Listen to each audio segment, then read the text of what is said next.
You're getting Crane Durham's Nothing But Truth on AFR Talk. Are you going to delay the mandate that individuals have to buy government-approved health care or pay a tax? No, sir. Are you going to delay the open enrollment beyond March 31st? No, sir. Is it correct that you don't have the authority to extend that deadline? The position that the Centers for Medicare and Medicaid have made, do you agree with that? I haven't seen their statement, sir, but there is no delay beyond March 31st.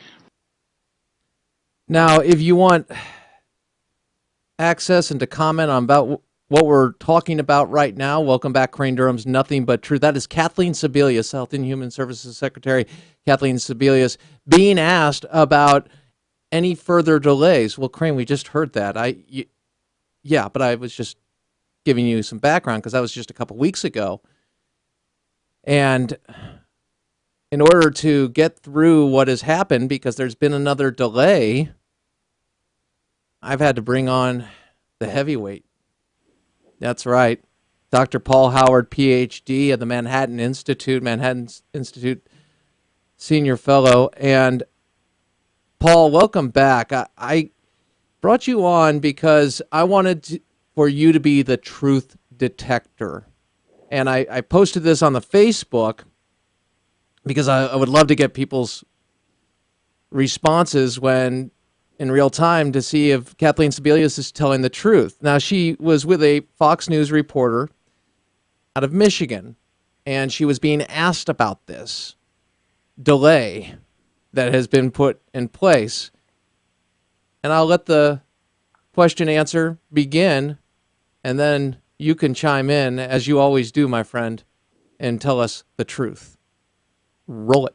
Let me ask you about this deadline. In March, I was just watching the tape, you testified that you would not extend this March 31st deadline just a little bit ago. So what happened? Is this an extension? Is this a delay? Is this another problem? It's none of the above. It's actually a very logical way to make sure people get through the system. What we did in December, we're doing again, which is to say if you're in line on March 31st at midnight, if you're trying to get through the system and the volume is higher than expected, we want to make sure you actually can complete the process and buy health insurance. Many, for the first time, affordable health care is available. So this is not an extension of open enrollment.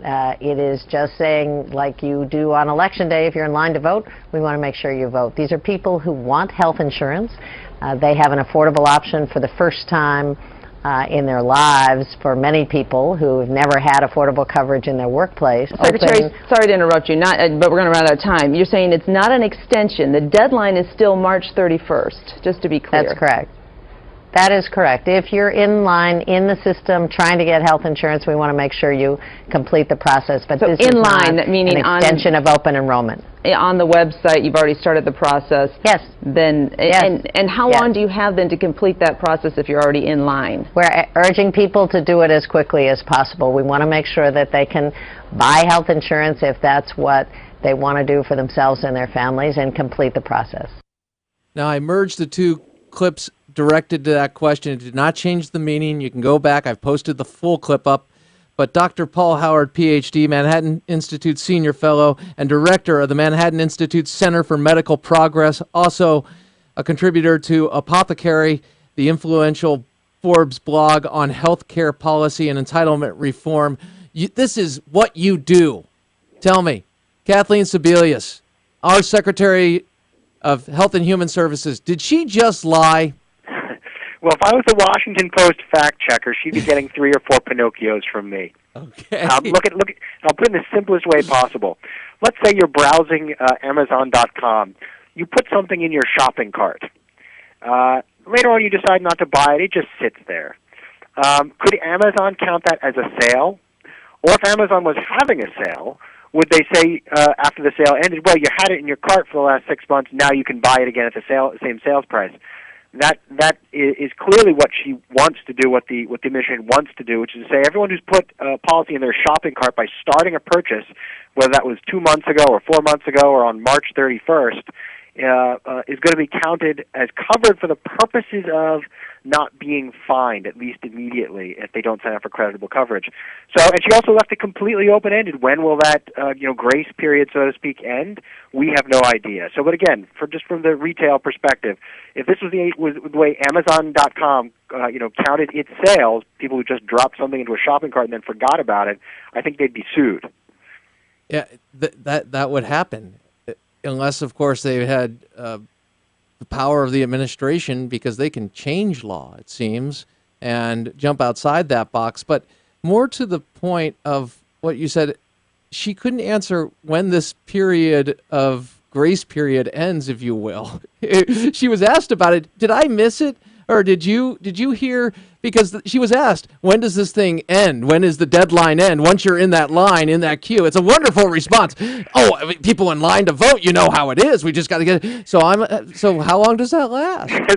typically only for a few hours, not indefinitely. And it's not like if you showed up to get in line and then later went home, they were going to hold the polls open for you to come back and finish voting later. Right. So I mean, it seems like a good analogy on its face, but this is really, unless they're going to say, there's a hard deadline of 48 hours. This is just, you figure that the overtime will be over when Secretary Sebelius says it's over. Yeah. Well, that always works for parents, I guess, but not our government. I love, we've posted is Kathleen Sebelius telling the truth on the Facebook, and first response from Carlton, yeah, no. It's patently obvious, but at the same time, this has been ongoing. Another thing that has been ongoing are the questions. A couple questions about, okay, do you have enough people to fund it? You have to get up to 40% young invincibles, 25 to 40%. They were at 25% last time we spoke, I believe, right. Paul. So here is the reporter really doing a good job. I know she's of Fox, which will obviously tank her for some people in the audience, because immediately they're going to not attempt to go at the substance of what is being said, and I pray you do. I hope you listen. I don't care where you are on the issue. Just listen to a reporter do her job. This is awesome. Roll it. So how many people have signed up, and how many people were previously uninsured? Well, actually, we have announced about 10 days ago that over 5 million people across the country have chosen a new plan. What we know is that for the over 1 million uninsured eligible Michiganders, the vast majority of those folks, over 90%, will qualify for some financial help to pay their premiums month in and month out, and many of them will qualify for the newly expanded Medicaid program. So this is very affordable coverage. 6 out of 10 adults will find a plan for under $100 a month, and based on the tax credits that they're eligible for. And I know there's been a lot of discussion about transition plans in the marketplace, and what the president did is provide for an opportunity for people to renew the coverage that they had if their insurer is willing to do that. There's a grandfather clause, so if you have the same plan you had when the bill was signed, you can keep that plan. So I think there's a greatly overblown number about people actually having to lose coverage. What I do every day, Dina, is talk to folks who tell me that they had some coverage in the past. They were paying exorbitant amounts, and now they have, with the competition in the marketplace, choices that they never had before, and very affordable coverage. So we want to make sure people know that the website is running very smoothly at healthcare.gov.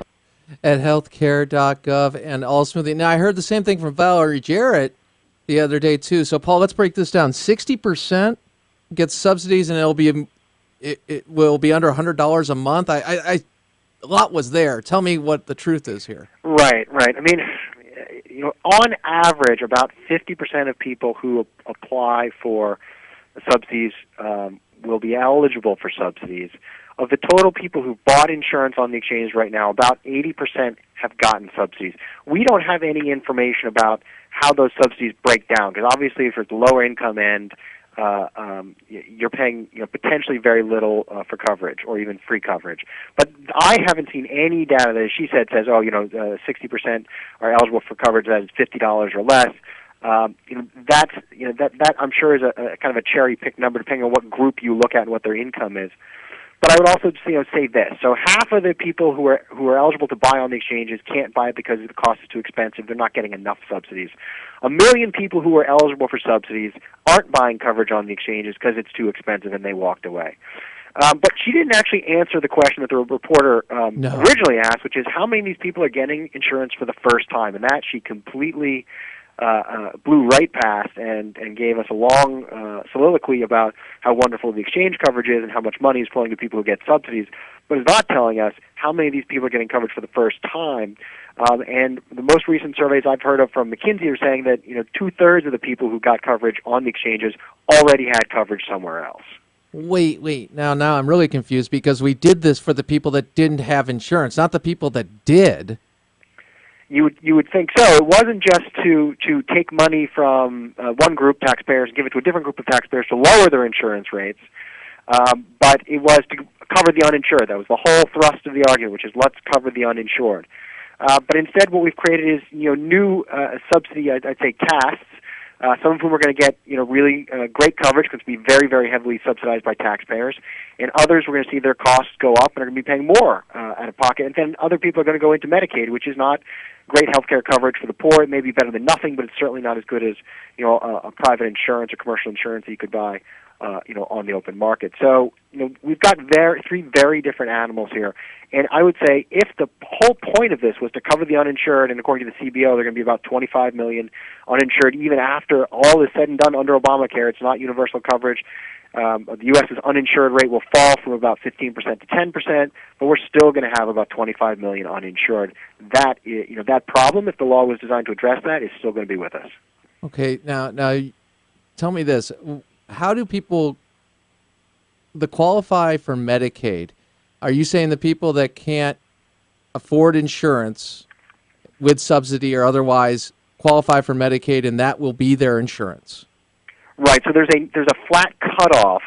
All told, it's called 138% of the federal poverty level, about about $15,000 for an individual, a bit more for a family of four. I'm going to say around $30,000.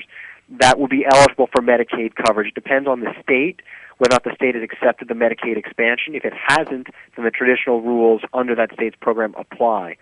But it's a straight income test. So if you've got that income, let's say, and we've heard this happen actually, if families had private coverage before they were paying for it out of pocket, lost their coverage because it was canceled under the ACA, and then went to the exchanges, they could find themselves automatically rerouted into Medicaid, or have their children automatically covered by what's called the Children's Health Insurance Program, SCHIP, the State Health Insurance Children's Health Insurance Program, which is essentially a Medicaid program. So you've got parents who make too much money to qualify for Medicaid, but their kids are being routed into Medicaid. So you've got that happening as well.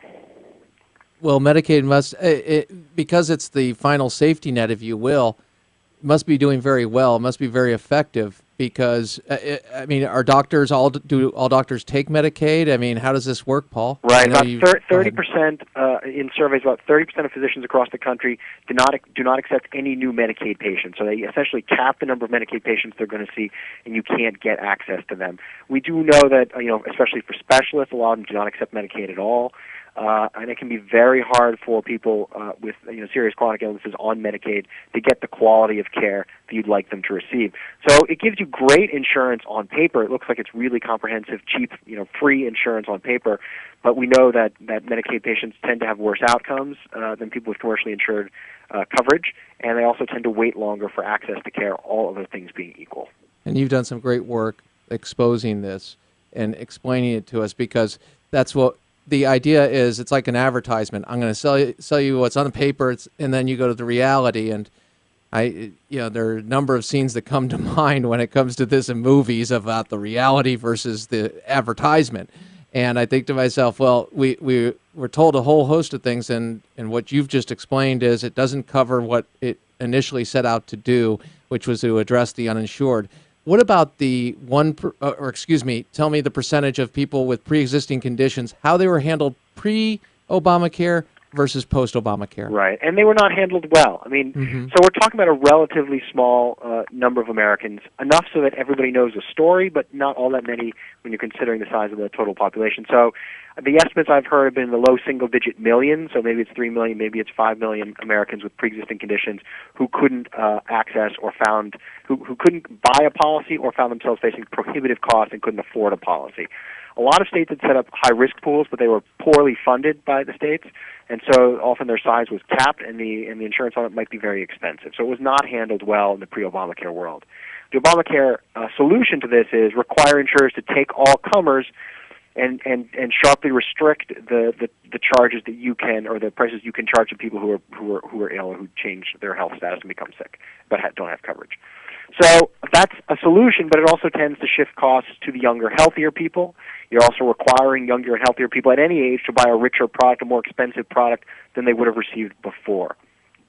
There are lots of other, I think, much more elegant ways of doing this. You can fully fund the high-risk pools with additional federal money, and we'll take new federal money to do this. You can think about ways to encourage people to get continuous coverage when they're healthy, so that once they buy coverage, they'll stay covered, and once they get sick, their rates will not rise for any reason other than their age. So a 26-year-old who is sick will pay the same price as a 26-year-old who's healthy, as long as they both have coverage. That's a better solution, I think, than this kind of Rube Goldberg contraption we've got right now, which is discouraging, as we talked about a few minutes ago, young and healthy people for signing up for affordable coverage. Final question. Do you think they'll reach the 7 million number? I'm very skeptical. I'm sure they're going to count every warm body who started filling out a application there, but I think we're going to be in the range of 5 to 6 million, maybe a little bit less than 6 million. Paul Howard, PhD, Dr. Paul Howard, Manhattan Institute. Thank you, my friend. We're out of time. AFR Talk. More on the flip side.